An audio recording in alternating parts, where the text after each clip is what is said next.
Assalamualaikum warahmatullahi wabarakatuh. Perkenalkan, nama saya Husnul Khotimah. Saya berasal dari Kabupaten Pamekasan dengan NIM 2106211000097. Saya berasal dari Program Studi Pendidikan Bahasa dan Sastra Indonesia kelas 1C. Nah, langsung saja, apa sih yang akan saya bahas pada video kali ini? Video yang akan saya bahas pada kali ini yaitu mengenai identitas yang ada di daerah saya, yaitu di daerah Pamekasan. Pada video kali ini saya akan membahas tentang identitas yang ada di daerah Pamekasan, mulai dari budaya, bahasa, dan sebagainya. Setiap daerah memiliki ciri khas yang membedakan antara daerah yang satu dengan daerah yang lainnya. Begitupun dengan daerah saya, yaitu Pamekasan. Setiap daerah pastinya memiliki budaya, bahasa, dan lain-lain yang menjadikan suatu daerah tersebut berbeda dengan daerah yang lainnya.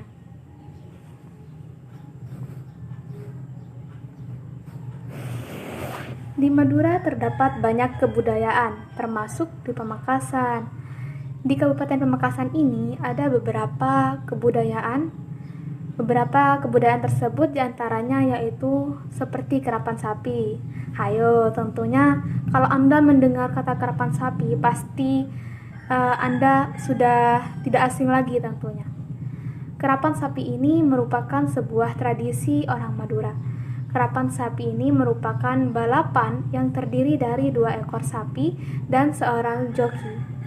Joki di sini maksudnya adalah orang yang menunggang si dua kerapan sapi tersebut.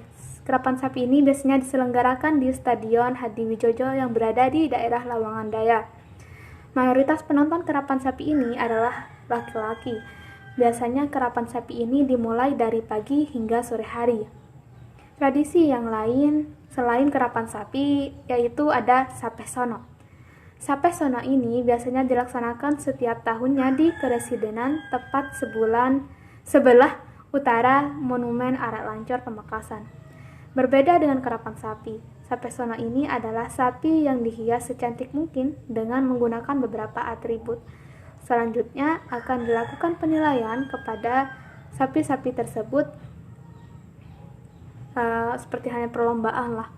Nah, setelah acara Sapesono ini, pada malam harinya akan dilanjutkan dan diadakan acara yang dianggap sakral yang dinamakan oleh Semalam di Madura, di mana acara tersebut dilaksanakan di Monumen Arak Lancor Pamekasan.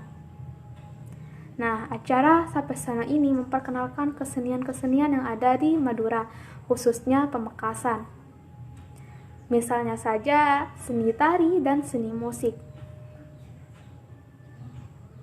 Nah, selain budaya Sapesono dan kerapan sapi, ada juga tradisi Rokatase atau petik laut. Tradisi ini bertujuan untuk keselamatan para nelayan. Dalam tradisi ini biasanya warga menghanyutkan sesajen yang berisi hasil bumi dan kepala kambing ke tengah laut. Semua warga, baik yang mulai dari yang tua hingga yang muda, biasanya larut dalam suasana upacara tersebut. Apa aja sih sajian yang disiapkan oleh para warga sekitar untuk acara petik laut tersebut? Nah, sesaji yang disajikan yaitu berupa kepala kambing, buah-buahan, nasi kuning, dan air kembang yang dikumpulkan agar mendapatkan barokah yang kemudian dimasukkan ke replika perahu. Sebelum upacara petik laut dimulai, warga biasanya menggelar tahlil, doa bersama hingga sholat zuhur berjamaah. Setelah itu, barulah para warga akan mengarak sesajian tersebut dengan diiringi oleh musik tradisional uldaul khas Madura. Sesaji tersebut diarak mengelilingi kampung menuju pantai. Sesaji yang akan dihanyutkan ke tengah laut ini dinaikkan ke atas perahu. Kemudian, setelah sampai di tengah laut, sesaji akan dihanyutkan.